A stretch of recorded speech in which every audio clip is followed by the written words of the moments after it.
baax a baax ànd bi ngeen ànd ak ñun fii ci résidence Cheikhoul Khadim en direct ci Touba Mbacké ci Machraboul Safi tey nag nekk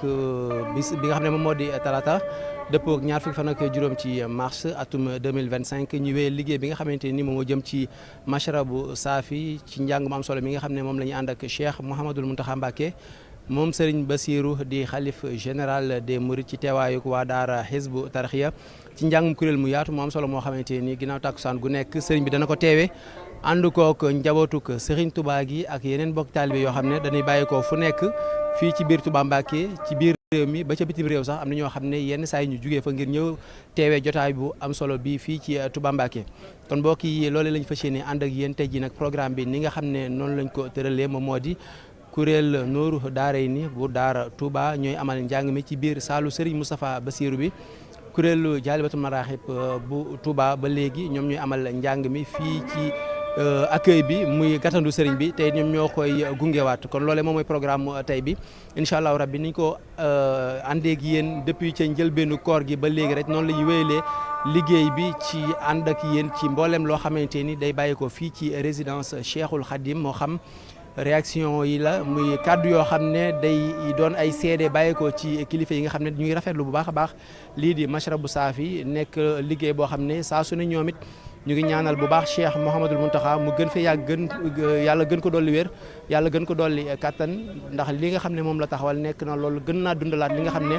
moom moo di koor gi fii ci Touba Mbacké waaye gën naa yokkaat li nga xam ne moom moo di pas-pasu taalibe yi ak murid yi loolee nag nekk lu am solo loo xamante ni saa su ne mbokki taalibe yi ñu ci ñaanal sëriñ bi ci li nga xam ne noonu la dundalaatee koor gi bu baax a baax fii ci Touba Mbacké kon mbokk yi Machraboul Safi nii lañ fas yéene wéy léegi yéen rek incha allahu rabbi ñu dem niñ ko baaxoo defee rek ci saalu Serigne Moustapha Bassirou bu fekk fa Serigne Abdoulaye Faye ngir mu taataan fa yeneen kàddu laataa ñu ñëwaat fii ci entrée bi am yeneen kàddu yoo xam ne aussi daañu ko fi taataan ci ñi nga xam ne dañuy ñëw incha allah rabbi kon sëñ Abdoulaye Faye maa ngi leen nuyu di la ziar.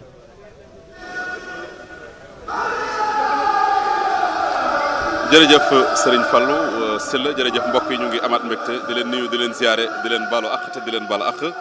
ginnaaw bi ñu santaatee suñu borom julli ci yonent bi di ñaan ci barke Cheikhul Khadim suñu borom may saxaadatu daarayni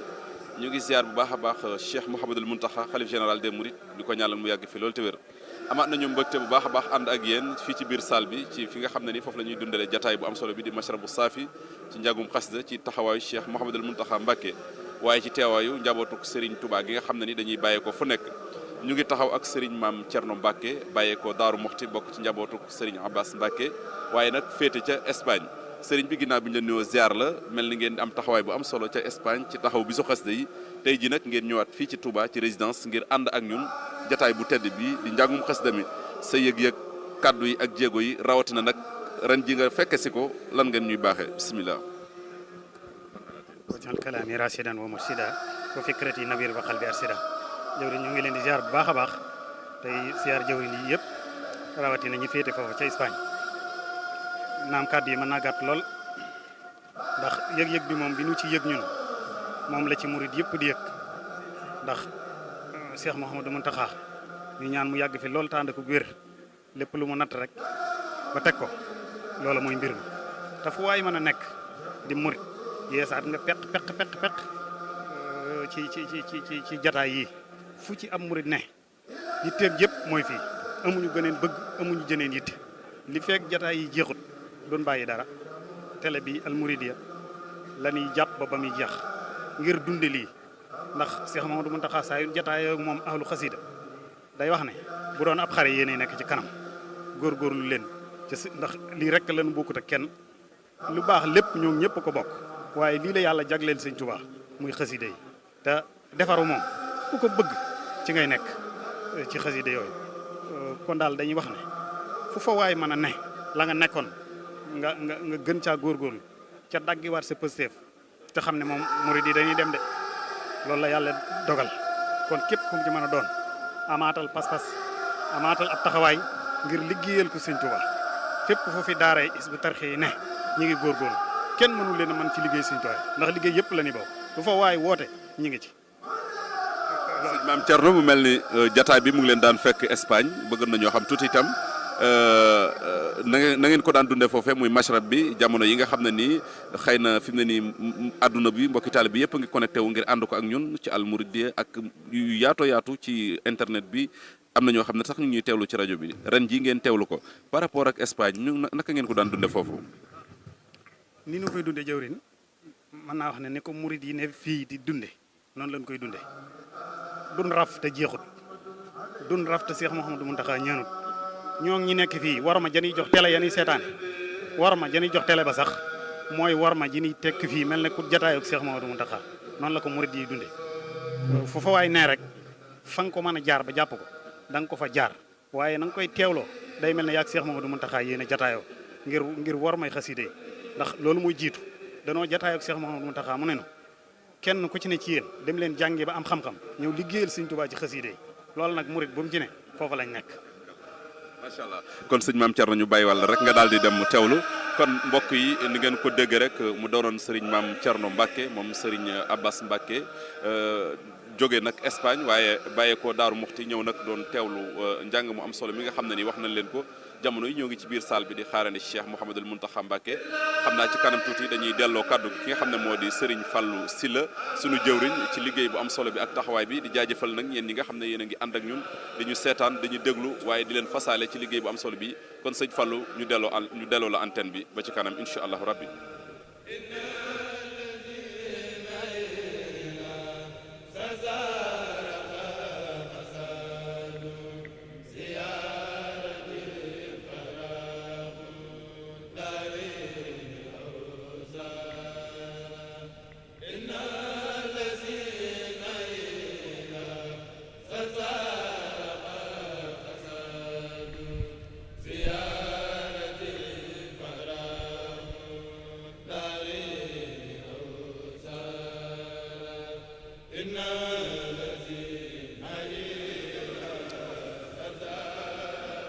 jërëjëf mbokk yi kon xam naa dañuy wéy rek dafa mel ni sëñ Fallou delloo nañu antenne bi ñu ngi togg ak Serigne Cheikhouna Mbacke moom sëñ Mouhamadou Lamine Bara Mbacke moom Serigne Fallou moom itam moom mu teew si ñu xàmmee ko loolu taxawaayam rawatina nag lu jëm ci màggal gu mag gi taxawaay bi ci gan ñi nga xam ne ñooy bàyyee ko bitim réew kon sëñ bi jataay bi xam naa ne waxtu wi gàtt na waaye ay kàddooy barkelu rek rawatina nag tey jii nga xam ne yéen a ngi ko fas yéene ànd ak Cheikh Mouhamadou Mountakha Mbacke khalife général des Mourides. waaw jërëjëf ñu ngi am mbégte lool di fi teew tey gannaaw bi ñu yàlla nattoo ba nga xam ne mooy bis bi ñu fi njëkk a teew ndax nekkoon bitim réew ne ci liggéey bi muy loo xamante ne daanaka mën naa ne ñëpp gis nañ ne xolu murid yëpp xolu jul yëpp su waxtu jotee rek fii lay jëm si rawatina nag sax ñi fi newul ndax comme yàlla baaxee na ma yëgu sori fi ak di ko siiwër ba tey yàlla baaxee ma man koo fekkee muy loo xamante ne bii ba tey ci kimaani Sëñ Tuubaa yi la ndax loo gis rek mu ñëw maanaam da nga naan maanaam lii mënu fi woon a ñàkk ndax mi ngi mel ne tey bu ñu seetee système communication yi bu njëkk ba ñu amagut téléphone bi téléphone amee dañu mënutoon a ñàkk bi ñu amee téléphone normal bi portable yi ñëwee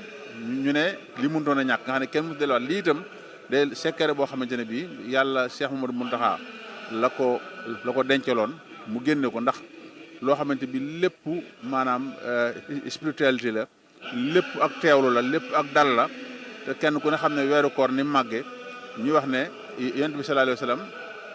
dafa wax ne yeneen xeet yi yàlla da leen a daan may ñuy dund ay junniy at wala ay 800 ans nangam ñun nag aw xeetam moom comme li ñu dund daanaka ku ci am téeméer at sax dégg nga doo barax néew na ñu koy weesu diggante juróom-benn fukki at juróom-ñaar fukki at daanaka maanaam léegi duñ ko weesu yàlla may ko ci weeru koor guddi goo xamante ne bii moo gën junniy guddi maanaam équivalent bi kon barke boobu nga xamante bi moom yàlla def ci weeru koor secret boobu yàlla won ko Cheikh Mouhamadou Mountakha ba tax encore mu gën a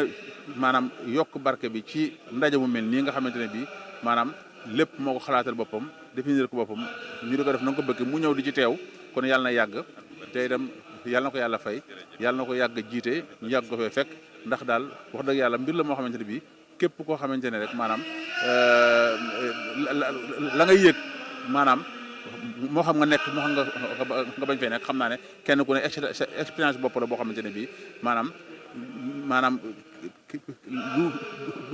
loo xam ne kenn mën na ko génne waaw loo xam kenn mu génne moom lu ñu yëg la waaw kon jërëjëf ñu ngi leen di sant yéen bu baax ci taxawaay bi.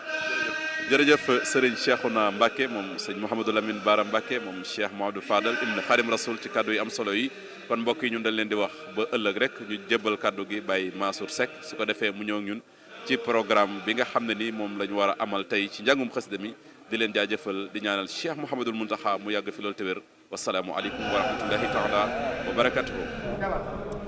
jërëjëf Serigne Abdoulaye Faye ci kàddu yooyu nga xam ne taataan nga ko ci biir saalu Serigne Moustapha Bassirou ci kilifa yi nga xam ne teew nañ fi beneen kilifa lañ nekkal ni moom it mu teew ci mashrabu saafi muy Serigne Abdourahmane Mbacké moom Cheikh Mouhamadoul Mountakha Mbacké moom Serigne Bassirou bokk ci kilifa yi nga xam ne ñooy yor liggéey ba nga xam ne moo nekk ci daaray Porokhane ja di fa amal liggéey bu am solo ci daaray Soxna Jaara ji Cheikh Abdourahmane mashrabu saafi liggéey la bu am solo boo xam ne Cheikh Mouhamadoul Mountakha taxawal na ko fii ci Touba Mbacké ci ni nga xam ne noonu la ñuy dundalee koor gi ban jàngat ngay def ci lii ci ni nga xam ne noonu la amee solo ak ni nga xam ne noonu lay boolewaatee jullit yi ak ni nga xam ne sëriñ bi noonu la yëkkatiwaatee pas-pas yi. a'uuzu billaahi mina sheytaani rajiim bismillaahi rahmaani rahiim alhamdulillaahi rabbil aalamiin ñu ngi sant yàlla bu baax di julli ci yonent bi sallallaahu alayhi wa sallam di sant Cheikhul Khadim Cheikh Ahmadou Bamba. waaw ñu ngi am mbégte bu baax ci question bi question la boo xam ne daanaka tontu na boppam ndax Sëriñ Tuubaa moom taxawaayu suñ borom rek la taxaw woon taxawaayu yonent bi sallallaahu alayhi wa sallam la taxaw woon ndax ci ndigal yooyu rek la doon dox noonu la fi nekk woon ba ni mu fi jógee kon bu Sëriñ Muntaxa dikkee dundalaat loolu nga xam ne si moom la taxawaloon muy sunna si yonent bi sallallaahu alayhi wa sallam ak faratay suñu borom subhaanahu wa taala kon loolu dañoo delloowaat ca cosaan la rek ndax sëriñ bi mu fi nekkee loolu rek loolu la fi nekkee woon moom la ànde woon ak ñi nga xam ne si ñoo aju woon ci ñoom loolu la leen doon xamal loolu la leen doon wan fu mu toll kon bu fi jógee boobaak léegi daanaka dellusiwaat ci lu bëgg a jege téeméeri at sëriñ Muntaxa dundalaat ko yeesulaat ko ba mu mel ne dafa sëriñ dafee nekkaat te it noonu la demee ndax mën nañ ne moom mooy sëriñ Touba waaye waxin la rek waaye ni mu ko dundale dafa mel ne ni ko sëriñ bi doon dundale bi mu nekkee njaareem bi mu daa dundale weeru koor comme noonu la ko sëriñ Muntaxa di dundale kon dañ ci am mbégte bu baax a baax di ci sant yàlla bu baax a baax it di ci sant sëriñ Touba di ci sant Cheikh Mouhamadou Mountakha bi nga xam ne si moom la yàlla dimbale ci ndimbalu sëriñ Touba mu jaaraat ci moom dundalaat gi ak yeesal gi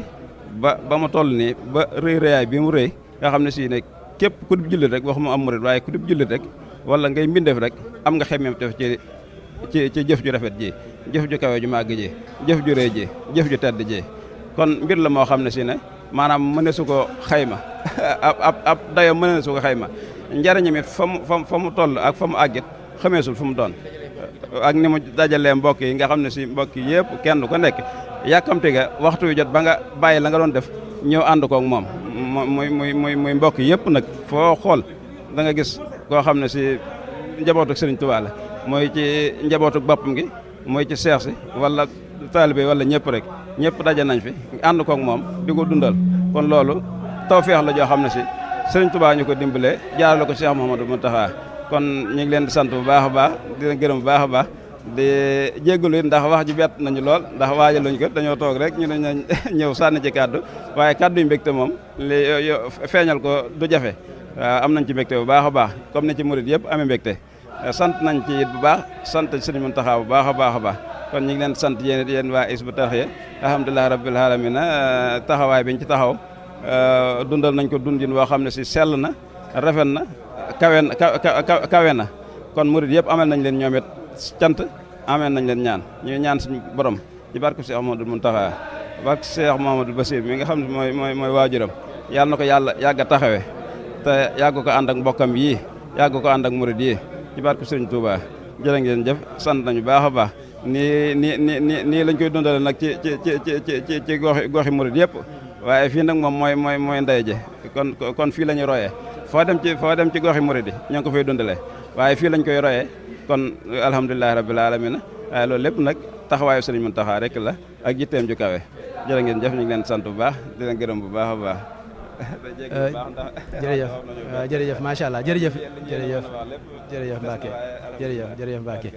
jërëjëf Serigne Abdourahmane Mbacke moom Cheikh Mouhamadoul Mountakha Mbacke moom Serigne Bassirou di xalif général des Mourides bokk ci kilifa yi nga xam ne ñoom it ñëw nañ teewee li nga xam ne moom moo di Mashrabu Saafi mu nekk ca daara Porokhane ji di fa amal liggéey bu am solo ci maam Jaara yi nga xam ne ñoom ñoo fa ndekkee lépp rek ci ndigalu Serigne bi kon mbokki téléspectateurs yi dañ leen di remettre antenne bi ñu dem jokkoo ki nga xam ne moom moo di Baye Mansour Seck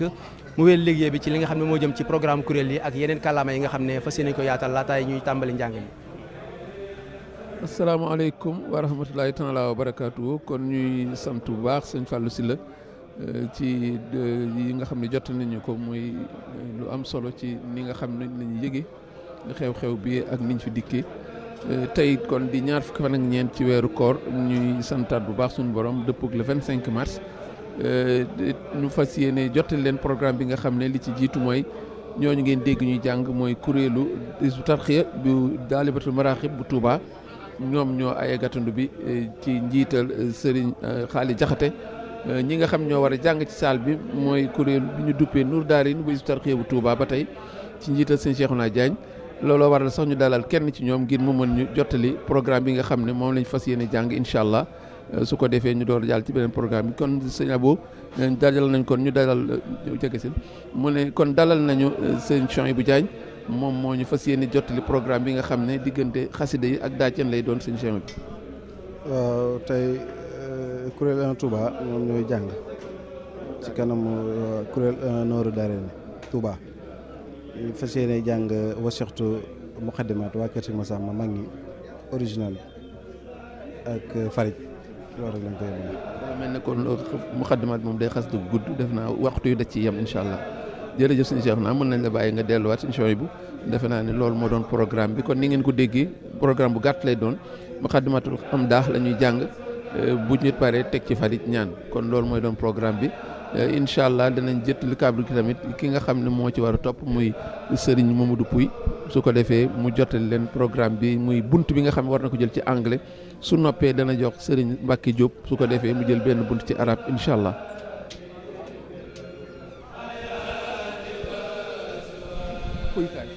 bismillah.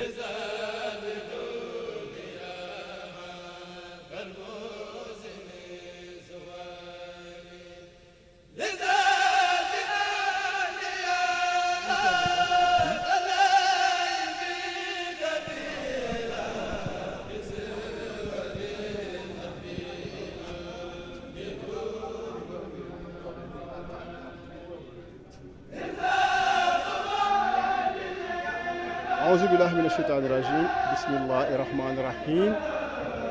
Assalamu alaikum wa rahmatullahi ta'ala wa barakatuhu. Dear viewers of Al Mouridiyyah, here we come today again to talk about another Hasidah, Anta Rabbi, for the Mashrabu Safi min al Manba'i Shafi'i, the pure fountain emanating from the healing source. Anta Rabbi is a 27-verse poem written by Sheikh Ahmadu Bamba in the Khafif mirror, like Innani Ustu, like Ya Kitab al-Karimi. The poem has no title of its own. The Inspire represents the title, but it is a 27 verse with 9 verse, each ending with one rhyme, and it is from Allahu Muhammad. The Qasida features a special rhyme scheme. The first rhyme is the D, like is the Dal. For instance, in the first verse, it says Anta Rabbi wa kuntali bi widadi laka shukri li jannati bi midadi. That was the first rhyme with the D, and then the second rhyme is the Li, and for the Li, the first verse that start with the Li is Inna zal jodi wal ula wal jamali malikil mulki zal uda wal kamali. So that's the one that ends with the Li. And then the first verse that start the verse that end with the B is أذهب الضر مالكي عن جنابي وجناب العيال زال العنابي. So these are the three main verse ending of this 27 verse Hasidah. So in the preamble, the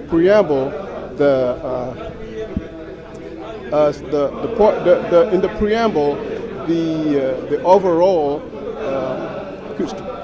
it's worth scrutinizing as it contains important information that gives a foretaste of the Hasidah.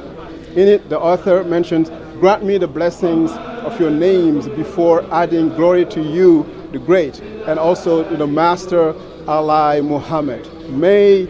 God bless him. So the Sheikh also says further, as well as others among all these blessed and exalted names and all those of the Prophet, may God, the Most High, bless him and grant him salvation. So the Sheikh thus begins by glorifying Allah and praying over the Prophet. So the overall thrust of the poem is the glorification of the Lord, ardent prayers to attract His graces, and a constant renewal of the state of the being an abd, being the slave of Allah. As for the poem's content, the Sheikh writes in the first verse, "You are my Lord, you are in me through my attachment. My gratitude is to you for paradise with a pen provided with ink." When he says ink about his writing, this verse evokes many of the themes previously mentioned. We know shukr, gratitude to Allah. Remember, la in shakartum la azidannakum. So the author adds, I'm grateful to you for all the lawful things you have just sent me until paradise. Here the poet expresses his gratitude for all those favors emanating from God, hence the bliss felt even in the words chosen as lawful, paradise, and so on. In verse 3, Shaykh al-Khadim declares, "O thou, the eternal, my being belongs to thee, O my Lord, always a sign from thee." The dominant facets of the poem becomes more apparent. Moreover, in verse 4, he says, "Give me the gift of remaining in perpetuity, a joy for the friend." These two words convey the poet's comforted, exultant mood. At the root of this appeasement lies the prospect of remaining ad vitam aeternam, meaning forever, a joy for the one he calls, in this case, the Prophet Muhammad, peace and blessing be upon him. This state of bliss is confirmed in verse 5.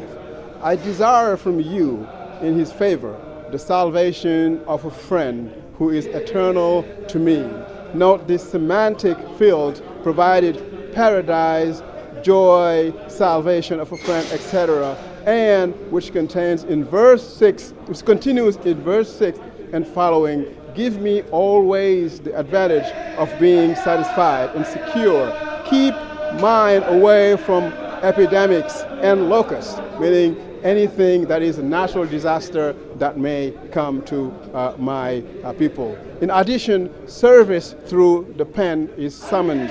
in verse 7 when the Sheikh writes, "Give me from thee always whatever thou wilt, out of consideration for my writings, especially raise me in greatness, raise me in status." This theme returns in verse 9, as does the author's palpable bliss. "Grant me the benefit of being pleased with mine, rejoice the best of man through my pen." The real reason for rejoicing is plain to see. So what delights the Sheikh is what delights the Prophet. Let's continue our examination of the poem with verse 10, which is a succession of beautiful names for God. Surely the generous, most high, the beautiful, the master of royalty, the just, the perfect. The juxtaposition of 7 names of Allah does not detract from the meter of the verse, the Khafif meter. It plunges us into an atmosphere of intense glorification. It's worth noting that the theme most present in the poem is that of gratitude to Allah. associated with the immeasurable benefits emanating from him. The author writes in verse 11, Allah is worthy of gratitude. He himself is grateful out of consideration for the Prophet before hammering home. I long to thank thee, or I long to thank him. My praise is always for the Lord who sends me favors in connection with a trustworthy messenger. Verse 15. My praise and gratitude belong to Allah, the Noble One. Verse 21. The poet, God's slave, feels he owes Allah a debt of gratitude for the many benefits and for the many benefits and then for the many I can say for the many gratitude that he has showered him with. The poem exudes gratitude from beginning to end. Another facet of the Hasidah shows that God can attract or can bring down all blessings, since he is the owner of Daf and Job. He can bring or he can repel. He's also a radical shield when it comes to repelling danger. Thus the Shaykh declares in verse 19, my Lord has driven evil away from my people, from me. He has preserved my whole being from evil during my exile. May God demolish the edifice of evil, drive me away from it, and remove what concerned me out of consideration for the best of humankind. What's remarkable here are the prayers, which in view of the starting premise are all answered, as the Shaykh mentions in Matlabul Fawzin. The poet continues, I have received from my Lord, out of consideration for the best of human beings, the best assistance against enemies, verse 24. In this passage, we see an affable, merciful God who showers his slaves with blessings, but who is radical and merciless when it comes to protecting them from anything harmful. Secondary themes are also present in the poem. For example, in verse 18, the author addresses a friendly greeting to Allah from my own people and myself. Grant me the benefit of being satisfied with my own. Let's not forget that his own are all those who put their trust in him. The final theme is that of the exile. In verse 20, the author mentions, he preserved my whole being from evil during my exile. This exile was the high price he paid to be able to possess all the glorious titles obtained from his Lord, which today earn us the appellation his own, that we belong to him, we pledge allegiance to him. So through gratitude and glorification of Allah, he has written this poem, Anta Rabbi. So this was the English part. So we're moving now to the next one, which is the Arabic part that would be done pretty soon for the next one. Thank you.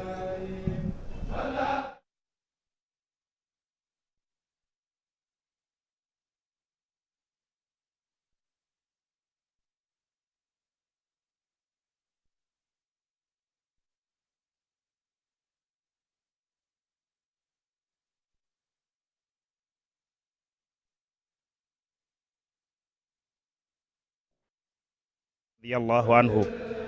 في الفعاليات الرمضانية التي يديرها الخليفة العام للمريدين مولانا الشيخ محمد المنتقى حفظه الله ورعاه. واليوم جئنا لدراسة قصيدة من القصائد القديمية تحت عنوان قالوا ليركن. هذه القصيدة قصيدة رائعة جدا ألفها الشيخ الخديم رضي الله عنه قبيل الغيبة البحرية، وهي نونية شهيرة جدا، عدد أبياتها 10 أبيات. ومما يروى في مناسبة القصيدة أن الشيخ الخديم رضي الله عنه كتبها لما عرض عليه أن يركن إلى أبواب السلاطين أولي الأموال الجزيلة والكنوز المقنطرة بعد وفاة والده الكريم مامور أنت سالي،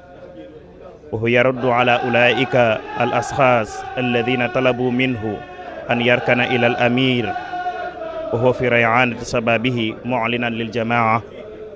bi annahu la yarghabu fi dunya al muluk wala yatlubu al karama illa min allahi rabbil arbaa. wal qasidatu allafa as-Shaykh al-Khadim ala minwali al bahri al basit mustaf'ilun fa'ilun mustaf'ilun fa'ilun mustaf'ilun fa'ilun mustaf'ilun fa'ilun. yaqulu ash-Shaykh radiyallahu anhu fi madla'i al-qasida qaalu li yarkan li abwaabi salaatini taxuz jawaa'iza tuxni kullama xiini ka anna mawlaana al abd al xadim